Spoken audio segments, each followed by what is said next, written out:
What is atheism? Atheism is rejecting belief in any form of unseen divinity. The atheist denies the existence of a creator, of divine revelation, and of resurrection. What is the proof that there is a creator? There are many proofs, but we will focus on two. The first is called proof on the basis of existence, and the second is called proof on the basis of providence. What is meant by proof on the basis of existence? Everything is temporarily originated. It came into existence after it was non-existent, so it must have had an originator. This means we have 10 to the 124th proofs that a creator exists. This number constitutes the overall number of molecules with their functional activities throughout the universe. By the way, this number is huge. It means 10 followed by 124 zeros. So everything that originated and entered the sphere of existence is a proof that there is a creator. That is why many verses of the Quran bring the creations into focus.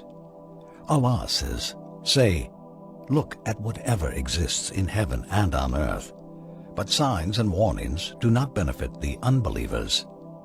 Translation of the meaning of the Quran, chapter 10, verse 101. Allah also says what means, "Do they not ponder about their own selves?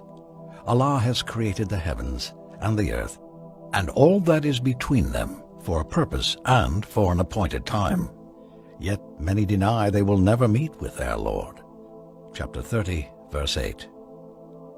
He also says what means, "Have they not looked into the realms of the heavens and the earth, and all that Allah created, and seen that the end of their time might be near?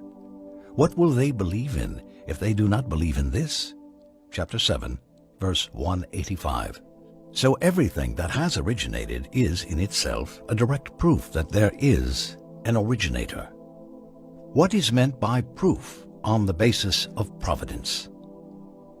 It means that everything ultimately in existence started from the quarks, which are the smallest subatomic particles ever allocated up to the galaxies, carries an extent of functional complexity.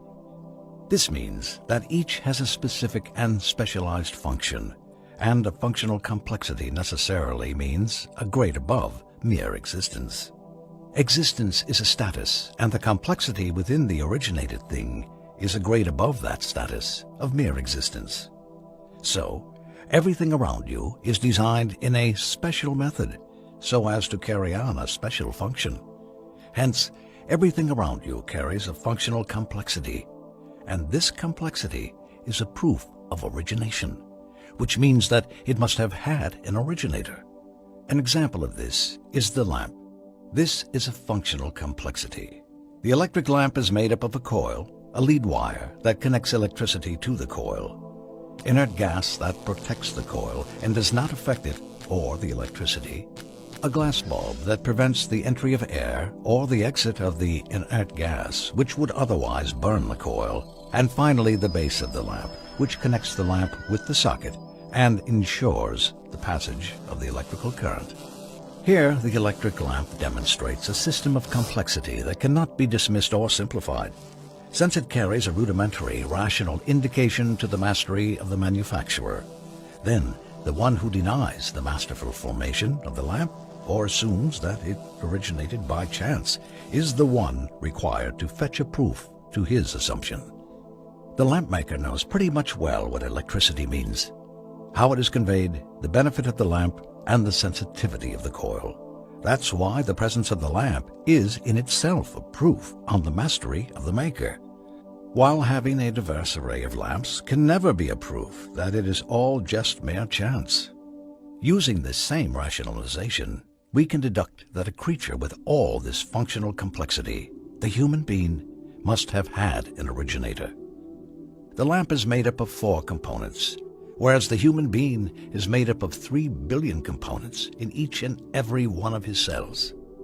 The human code is spelled out in 3 billion DNA letters, known as the human genome. and these letters reside within the nucleus of each of our molecules.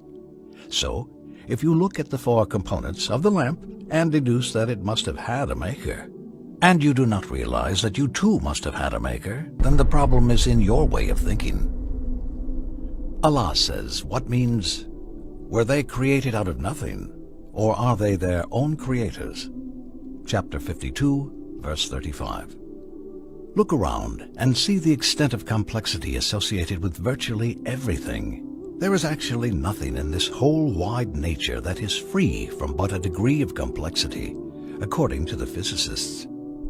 Allah says, in the creation of the heavens and the earth, in the alternation of night and day, in the ships that sail the ocean bearing cargoes beneficial to man, in the water which Allah sends down from the sky, and with which He revives the earth after its death, scattering over it all kinds of animals, in the courses of the winds, and in the clouds pressed into service between earth and sky, there are indeed signs for people who use their reason. Chapter 2, verse 164. Only those who use their minds to ponder will take heed, but only the wise take heed. Chapter 3, verse 7. Hence existence, proof on the basis of existence, and regulating creation, proof on the basis of providence, are both rational evidences to the presence of an originator.